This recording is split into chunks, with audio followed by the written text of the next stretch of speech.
Here we go.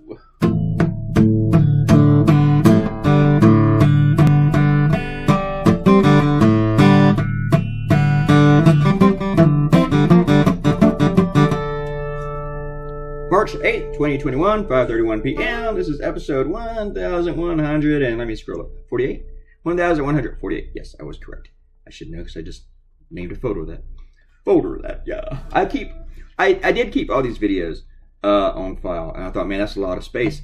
And I had a bunch of them on an external drive, but then that external drive stopped wanting to work with this Surface Pro. It like doesn't recognize it. And then I realized at the end of the year that I didn't need any of them for any archival, so I just went ahead and trashed a bunch of them. Actually, with the last computer, when I sent it off to be repaired and swapped out, actually, instead of repaired, probably a junk pile. Those videos were still on it. I was trying to clear them all out, but I didn't have enough time, so those videos were still there. And I don't care who finds them. And so I don't think it's really important that I save these in my personal files anymore. I think I need to save them for a while, like maybe a month or two, but so that whenever Facebook removes them, I mean YouTube, as long as I have one alive somewhere. I've had 2 removed, and both of those, I guess, one's probably in that drive, and I don't remember which one it was, and the other one I did post on Facebook. It was like, screw YouTube, I'm putting it on Facebook.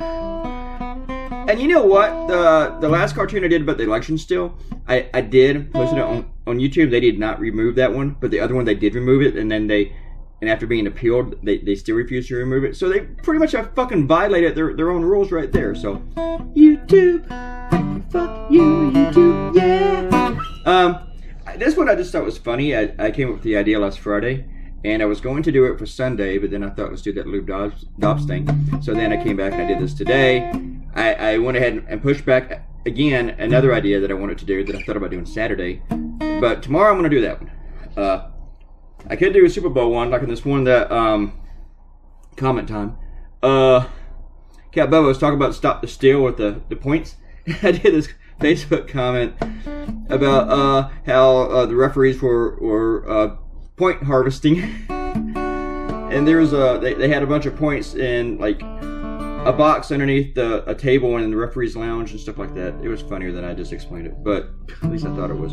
And it's but I'm really not excited about it, so I'm not going to do a cartoon on that. I'm going to go back to the other one that's going to be on the trial, because that starts up tomorrow. So my next cartoon will be on that, unless something else happens. And I got like 3 more ideas today that I wrote down. So just everything's percolating, people, percolating. But Fox News is suing Rudy Giuliani in it, and I just figured it was a fun time to take another shot at that. The way I see it, I only have so many opportunities to draw Giuliani left in my life. Now I gotta get some more Rudies in here. Everybody loves it when I draw Rudy. I get so many comments on that. And now since I'm not drawing Trump every day anymore, people get excited when I do him. Especially the sippy cup. They're like, yeah, the sippy cup's back. If I bring him back without the sippy cup, people are gonna be like, man, I don't want the sippy cup. Anyway, shout out time about Robert Coutinho and Bruce. Let's read Bruce's first. Well, some of it. We're talking about the Time magazine thing, and Robert and Bruce both talk about this. Bruce was talking about one time that Newsweek did a story about global warming as a hoax, and it was really about the well-funded naysayers.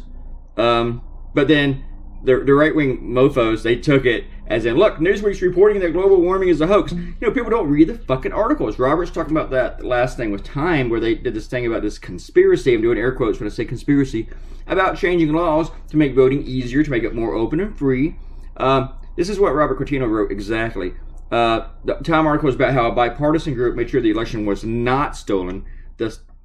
And he puts "not" in all caps. This is something I do a lot when I want to emphasize it.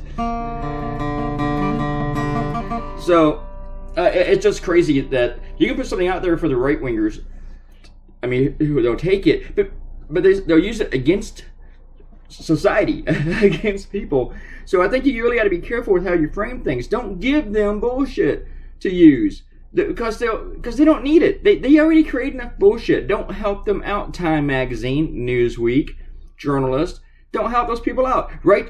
I don't have a problem with them writing that story. Just don't do that shit where you help them out, though. Don't use words like conspiracy and make your headline like the global warming is a hoax shit. Don't do that fucking shit. Talk to you tomorrow. Bye.